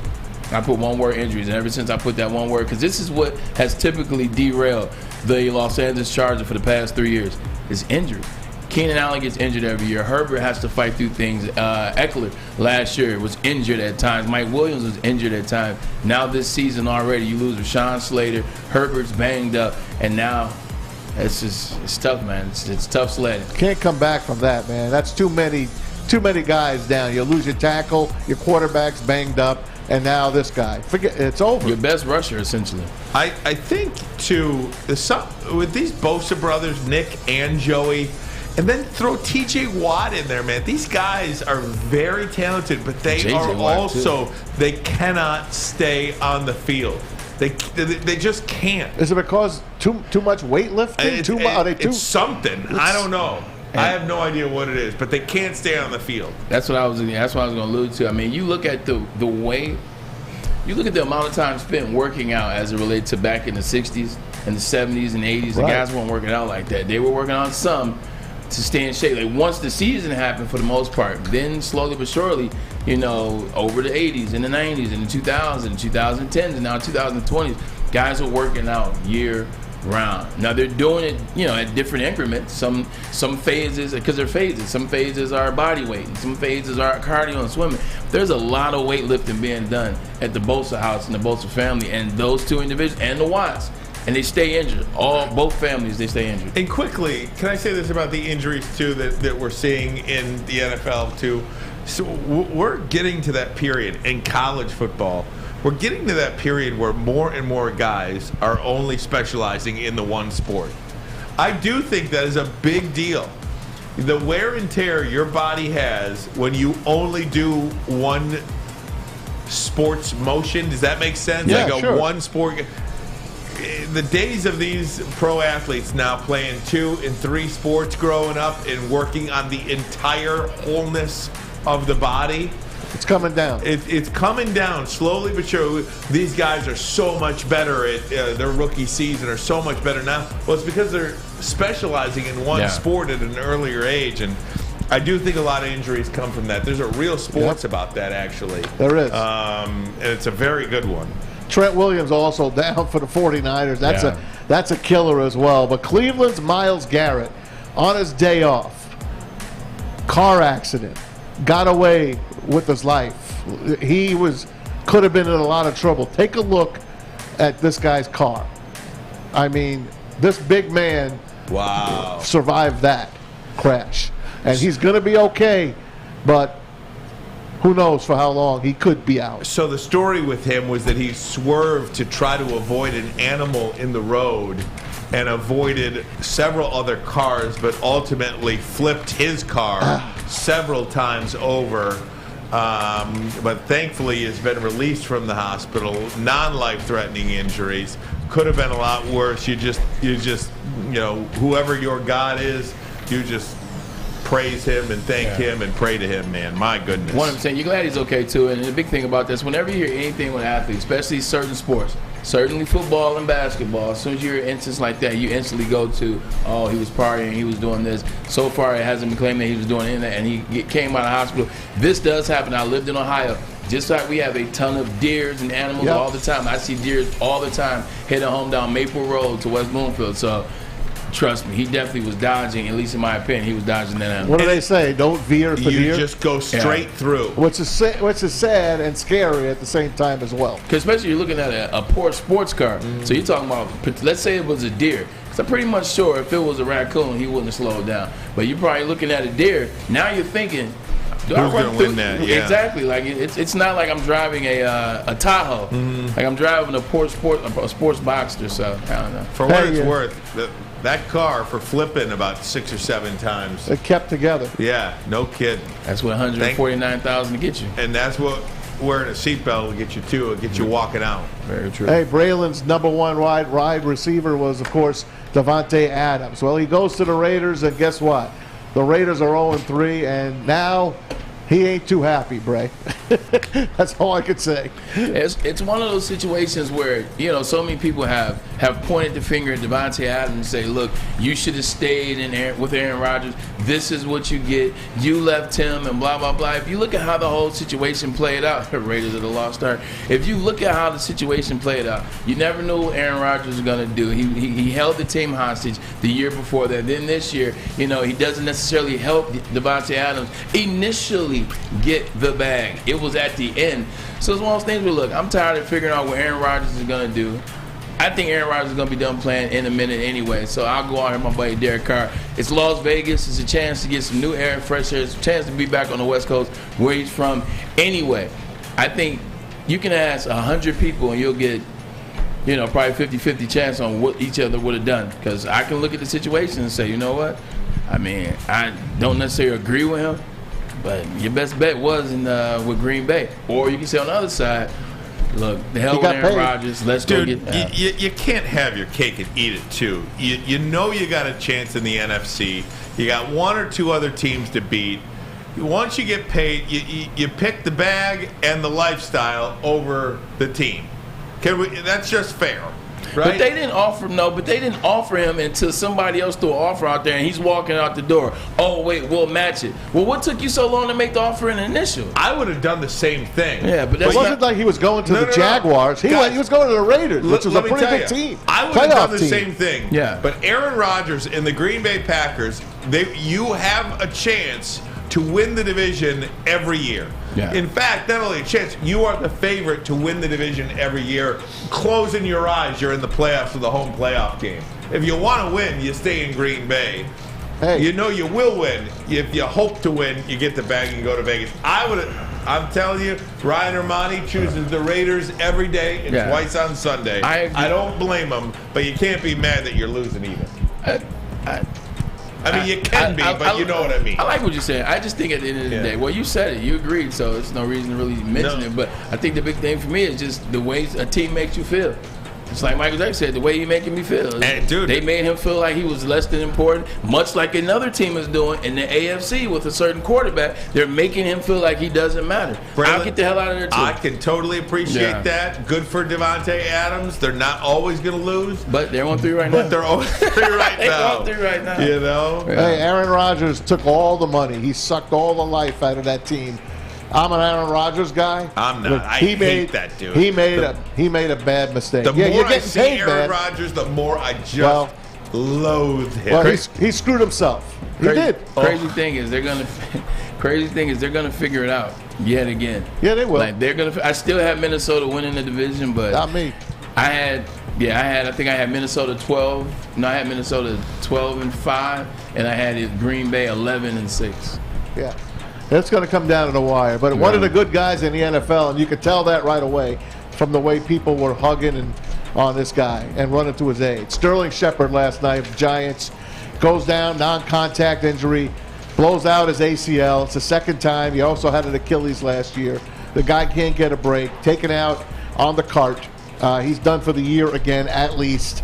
And then OBJ comes out, former Giant himself, who played at MetLife Stadium on that field turf, says, why can't we just play on grass all the way through the NFL? Braylon, this is all you. I want to stick with that. I want to take a break. Let's come back with that because I want to give it its proper time.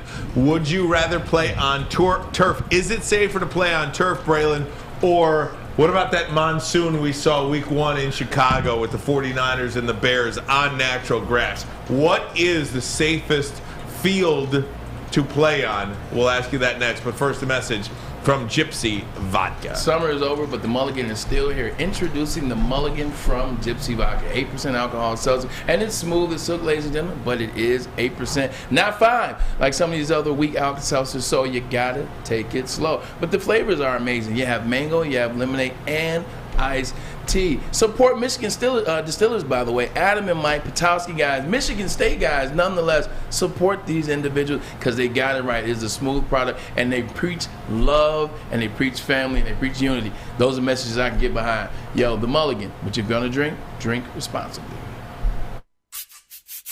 You don't have to go to the beach, man. You don't have to get your butt crack full of sand. You just need a little chili peppers, man, to get that glowing beach chili peppers tan. Woo! With 26 locations in the Metro Detroit area and more coming, Chili Peppers Tanning is where you'll find the cleanest salons in the D. Join the Pepper Club for the best deals on unlimited tanning. Head to chilipepperstanning.com. You just need a little chili peppers, man. We don't like to brag that we are the toughest sports network in Detroit, but we do have a guy named Darren McCarty on our side. Lemieux and McCarty, who've had a good knockdown drag up. There they go, right on the whistle. They were talking to one another. Woodward Sports. A ton of fun, a ton of sports, and a ton of man-meat.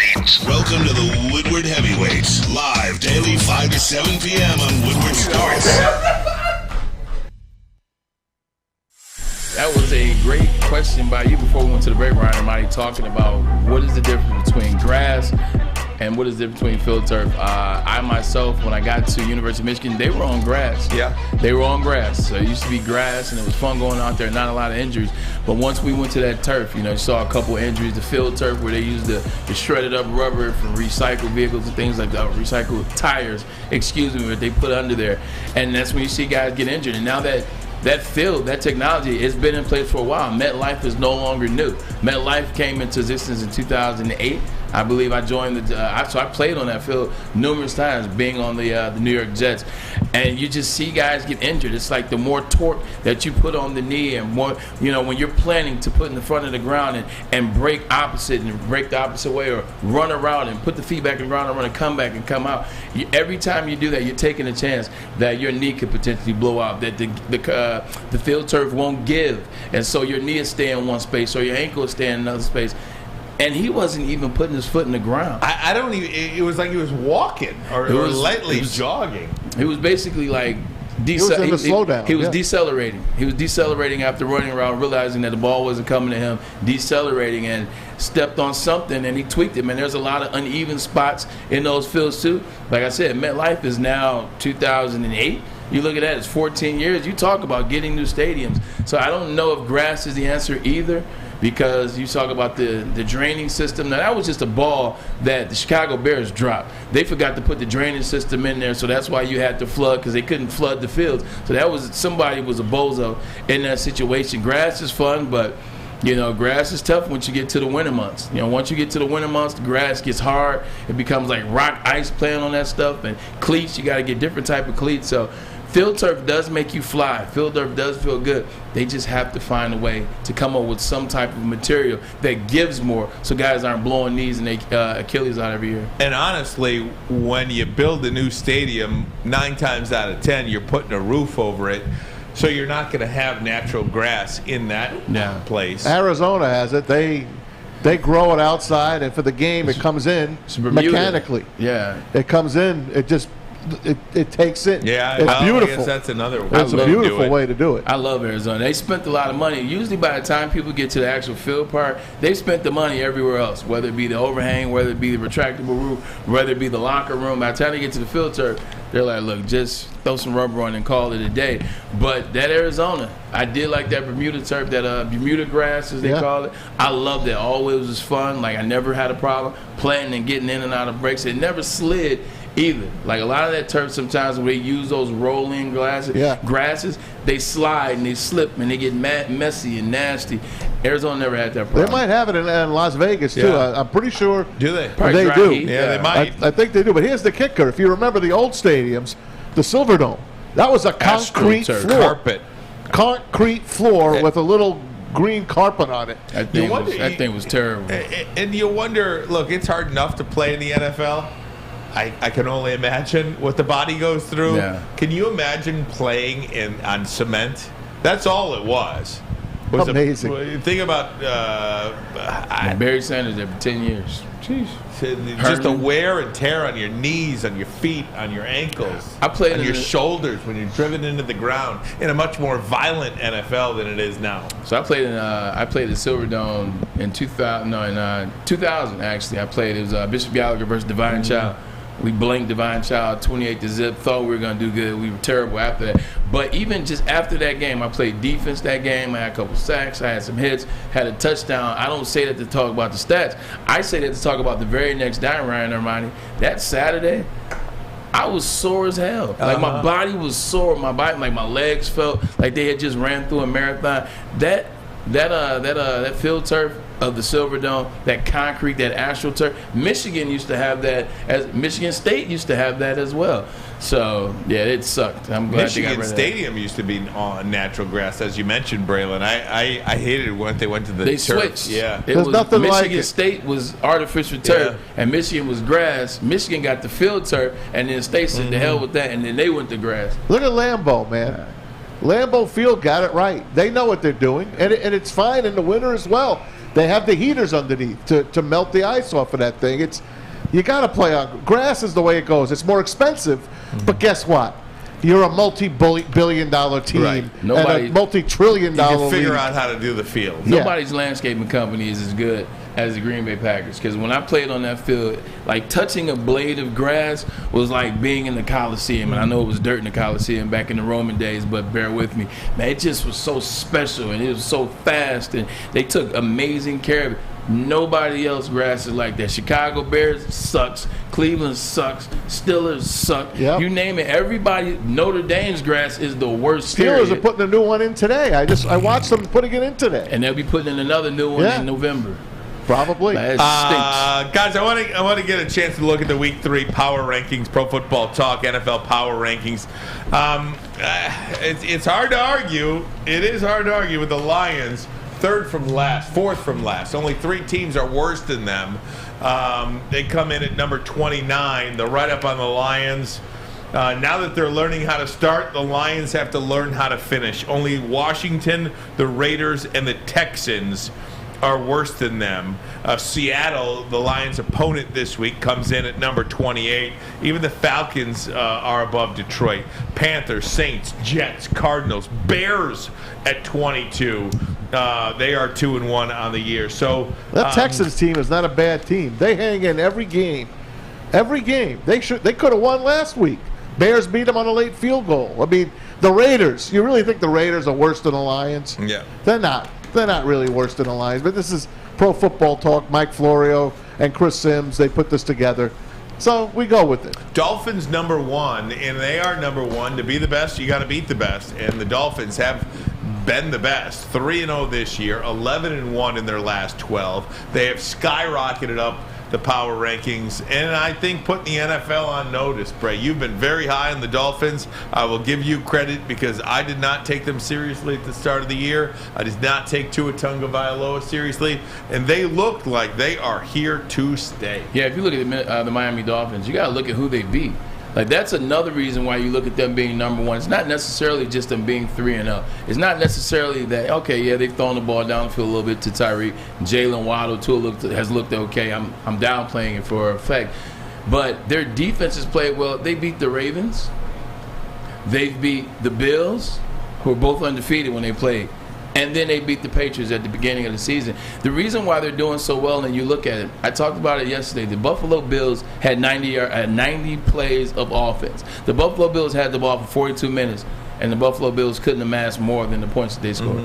Like, their defense is locking people up. They're getting around the quarterback. They're keeping things in front of them, and the secondary is playing pretty darn good. With Tua Tagovailoa, the reason why he's having so much success, it's not even just getting the ball down the field, because he's getting the ball down the field to Jalen Waddle. He's getting the ball down the field to Tyreek in stride. But you know where he's having do you know where he's having his bulk of his success?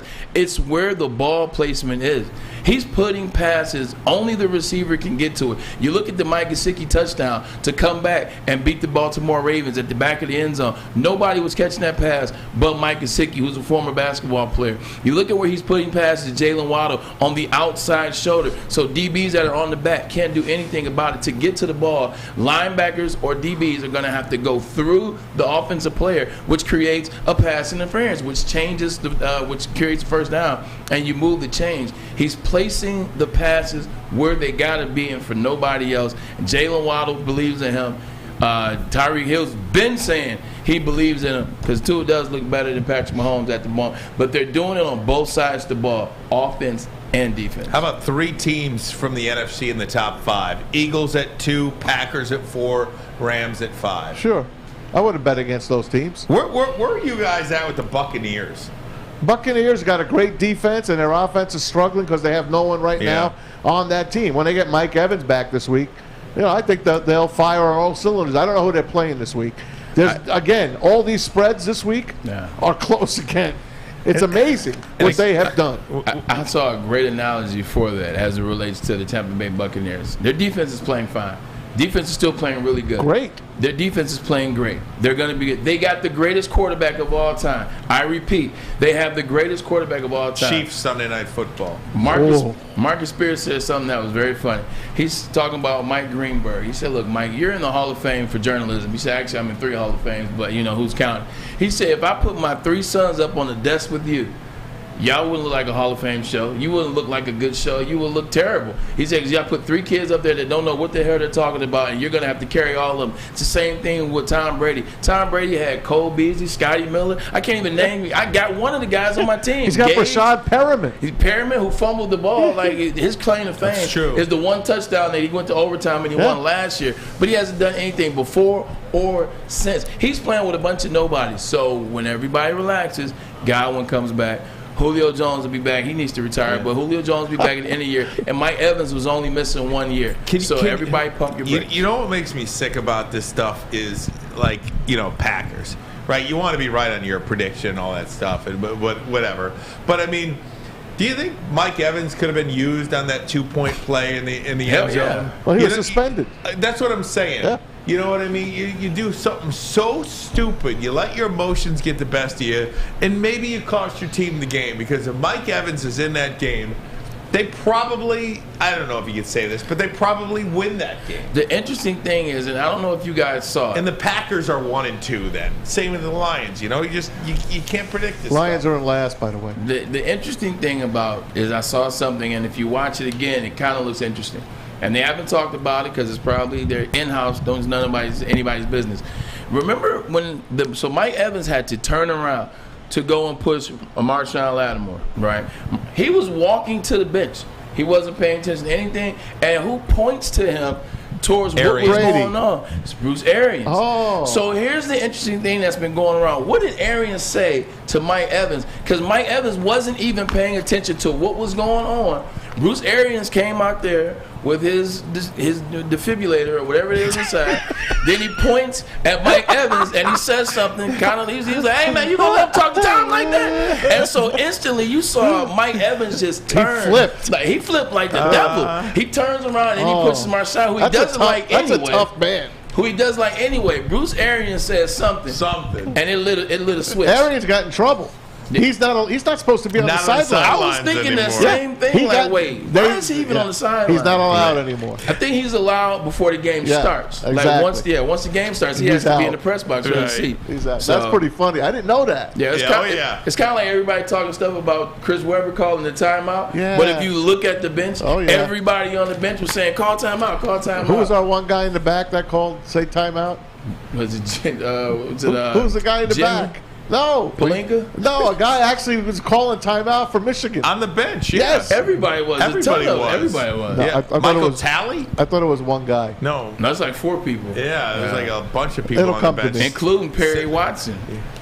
Guys, I'm going to take a break, come right back. The Red Wings play a hockey game tonight. Yes, they do. We'll talk about them. And the Pistons, Jaden Ivey, making an impression on Pistons fans. We'll have that for you. But first, the message from Swiss. There's nothing better than a game day rockin' tailgate. I'm talking rockin'. You got the chili, you got the wings, you got the right drinks, you got the right beer. But with along those drinks comes liquor liability, responsibility as well. The host liquor liability is an important coverage when hosting high school, college, and NFL games. You saw what happened outside the Lions game at Philly. It was Lions fighting Lions. It was melee. It was everybody was going in the strum. It was like Royal Rumble. You don't want any parts of that. You want Mark and Swiss Insurance Group to protect you. They will give you the best coverage possible so you guys won't fumble the ball. If you want to be protected, go to Swiss Insurance Group and let Mark protect you. Hi, my diamonds. It's Crystal with an X. You want to get hot and perfect like me? Here's my super easy routine. Drink at least a gallon of water before you wake up. Attach a weight to everything in your house. Sell your car and just sprint everywhere. Scream when you exhale.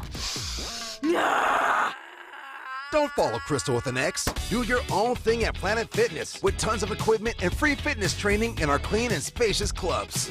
Join now for just $10 a month and cancel anytime. Get a shot up. This is for the win. All of Detroit's sports teams live on Woodward. All of Detroit's sports coverage lives on Woodward Sports. Driving the best in Detroit sports coverage. We aren't quite sure if they consume more beer or sports. Either way, the heavyweights are here. Live on Woodward Sports, daily 5 to 7 p.m. Are you looking to buy or sell your home? Let Michael Phillips help you. Let my buddy Michael Phillips help you. Mike's been in the game 23 years, and guess what? He's number one. I know a little something about being number one. Whether you're a player or a fan, helping you buy, sell, or invest, Michael Phillips is your top priority. If you have real estate needs, call Michael Phillips at 313-403-0011. Once again, that is 313-403-0011. Game on. Guys, pretty cool to see the Red Wings tonight, albeit it's just a preseason game. I am hopefully, is this, I don't even know, is it on TV, man? I'm not positive about that. I'd have to look it up. I'm sure there's a highlight here and there that you can see, streaming DetroitRedWings.com, probably, something like that. I'll dip into this just to see. Nonetheless, it is exciting, at least, that you feel like you got a pretty decent team. I'm not going to sit here and pretend to be some authority on the Detroit Red Wings. I am not that guy, but I am a casual hockey fan who likes hockey when the Red Wings are good, and I think they're an improving team, and they should compete for a playoff spot this year. And so I'm all in on this team. I'm going to have some fun with it. Yeah, I like the Detroit Red Wings as well. I think they're going to make a splash. I think they could potentially sneak a playoff spot this year. They started hot last year and then kind of, fizzled out and kind of, got to level, cool, what is it, water levels? Balanced water levels. Its level. There you go. I knew you would help me out on that one. Teammates. But I like those guys 100%. But you want to know, where's Lucas Raymond? Like, where's his ceiling? Like, what's the ceiling for him? More excited, actually, last year, wins Rookie of the Year, Calder Cup, all that. But he's a defenseman. He's a defensive player. He's a defenseman. They need one of those superstars, and I believe in free agency next year, they got to go after a superstar. Now, I don't know who that superstar is, but there's a guy in Toronto that can't seem to win in Toronto. That's Austin Matthews. So you want to know, will they get a superstar? But just this year, look for them to make a major splash and fight for that 8th spot. I think they have a chance to get that 8th spot this year, maybe even the 7th spot. But next year, they got to get a big free agent. They play in Pittsburgh tonight, and then they host the Blackhawks tomorrow at Little Caesars Arena. So we're going to be all over the Red Wings this year. Of course, we got our own D-Mac here, our expert on our hockey. And, hey, Sean McDonough will be back behind the mic for ESPN. You know, we'll talk to him as well. So looking forward to that. Pistons had media day yesterday. Yeah. And a guy that I'm so happy that Sacramento passed on is Mr. Ivey. I mean, this. I told you. This kid. I would have picked him at 1. I really would have. This is a kid that wanted to be here. And you know what? We have a little sound on it from yesterday, thanks to Gina Trotman, WXYZ TV, Channel 7. Check it out. You know, just growing up, you know, I always loved Detroit. So, you know, I want to be a Piston for life, that's for sure. And, you know, it runs deep. And just every single day, I wake up, just try to, you know, rep the city well and, you know, just with that pride on my back. I mean, to have a kid like that wants to play for your team, he gave me the chills when he was saying that. Mm-hmm. I mean, and Jalen Duren, he got him in the first round as well. Troy Weaver, I take my hat off to the guy. He's really building his team. Yeah, they're young. They won 24 games last year. Yeah. They're going to probably be right around 30 but they're on the ups, man. They got good veterans in spots. I mean, obviously, Bojan Bogdanovic. Alec Burks is even a good veteran that can shoot the three, provide a little punch off the bench. Hell, Nerlens Noel is a really decent veteran that can give you a couple of minutes and provide some leadership on that bench as well. I'm high on these teams, and I think for the first time in a long time, Scott Harris notwithstanding, I'll take everybody's word for it that this is the guy. You feel good about the direction about all 4 of the franchises in this town. Finally. Yeah, I do think that's good. With the Pistons and Jaden Ivey, why you get excited is teams or cities like Detroit, we love who embraces our city. Yes, when we're very simple people. We're very simple people. You embrace us, we'll embrace you. You talk about New York, Chicago, Houston, LA, places like that. They aren't necessarily hard to embrace. Big lights, bright lights, Hollywood, all these type of things. But Detroit is one of those places where we get pooped on a lot, and that's why you came up with that phrase, Detroit versus everybody. So people that come here, Cade Cunningham came in with Detroit versus everybody. Penei Sewell embraced it. Penei Sewell talked to Quandre Diggs after the Seattle game, and he gave him some words of wisdom about how to deal with Detroit. Now you get Jaden Ivey, whose grandfather's from here. His father played at Country Day, who I know very well. His mother, all these intangibles that are related to Detroit, and he has embraced it. He's come here and say, look, this is where I want to be. I'm ready to be part of the change here, much like Dan Campbell was saying. Dan Campbell was in Detroit. He was on 16. So when people embrace the city embraces them back. And it's a beautiful thing. No doubt about it. So we'll look forward to that. Again, Braylon, you were spot on last week, too, when you said Mr. Humbleness himself over here. Mr. Sorry, Humbleness. man. I'm having a good day, man. I don't think they compete for a playoff berth this year. No. But can they win 35 games? I think yes. That's a lot. That is a lot, but I do think they can get to maybe 32, 35. That should be the area that they go for. 43 is what it took to be the 10 seed last year in the conference. I think that's a big number, 43. I don't think you can get anywhere near that. Yeah, Eastern Conference is tough. You look at that up and down, they were tough. Even the play-in situations were tough last year for the Eastern Conference side of things. But you talked about before, I think I said 28 when we made the bets before the season started. I think 28 was my number, and I've for some reason gone up. It's like I've been watching Hard Knocks of the NBA or something. But 28 was my number originally, and I think I need to stick more like that. 32, somewhere in that. This team will be better. This team will have some veteran leadership out there. This team will, I think, a good thing too. paying attention to all three of those guys, talking about Beef Stew, talking about Killian Hayes, and talking about Sadiq Bey. Like I said yesterday, all of their contracts were extended. All their rookie options were picked up. That says that this front office, Fleece Weaver, as I call him, right? He believes in these young guys, and I can't wait to see how they worked on their game in the offseason. Because I brought it up yesterday, and I want to bring it up again. Dwayne Casey taking these young guys to the Boston, to the TD guard, TD Bank guard. That was good. For him taking those guys there, sitting there behind the basket, for them to be in the atmosphere that was the NBA playoffs, the Eastern Conference Finals, to be in that atmosphere, to feel that crowd and say, man, this is what it feels like. Like, this is what it means to be in. This is when everybody's watching, not just the people in Detroit. I think it did something to those guys in the offseason. It was really cool. I guarantee it was amazingly cool. And I think those guys worked on this game even that much more. I saw those guys a lot over the summer, mind you. They didn't have to be here. Like, this is Detroit. Guys tend to leave when they're in certain cities. They go to Miami, or they go, well, let's say they go to Florida, or they go to Cali. They go out the country. A lot of those guys were here, dialed in right there on West Grand Boulevard, getting it at the Performance Center. So I'm excited to see. Hey, over-under's 29.5. So I said 30. I was pretty close. Yeah, I mean, so it's 29, 30, or 31. Is that? That's it. That's all you got. Were the Lions? 6.5 they were? I said 6, 7. We'll be right back with some great memories of the old girl. We'll have it for you next. But first, a message from Big Frog. Big Frog?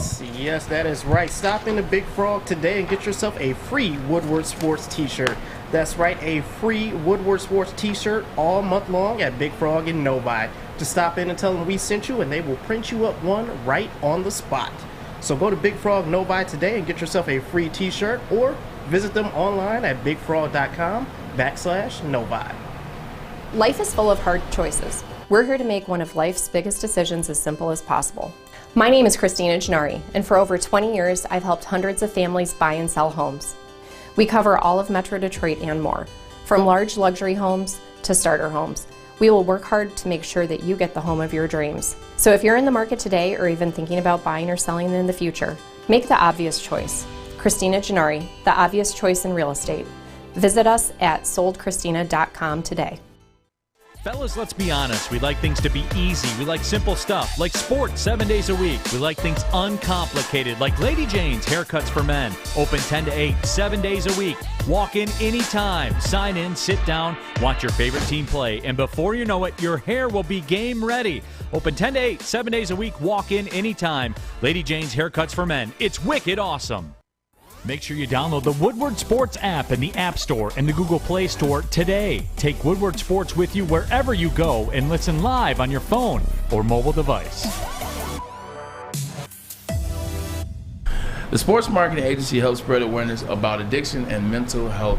They are here to have the conversation. Look, everybody goes through something. It is okay to not be okay when dealing with depression, when dealing with anxiety. A lot of times people don't know what's going on. You don't know how to have the conversation. You don't know how to explain. We were raised such a way where you can't be vulnerable. You can't say, hey, you know what, I'm not doing okay. Somebody will tell you to man up. Well, not anymore.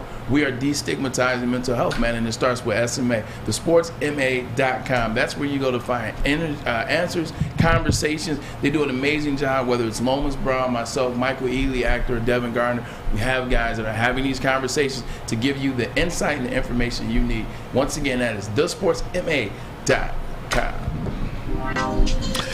Coming back, Maz, what are you watching tonight? Let me ask Braylon you. knows what I'm watching. I mean, you should have seen Tom Mazawey.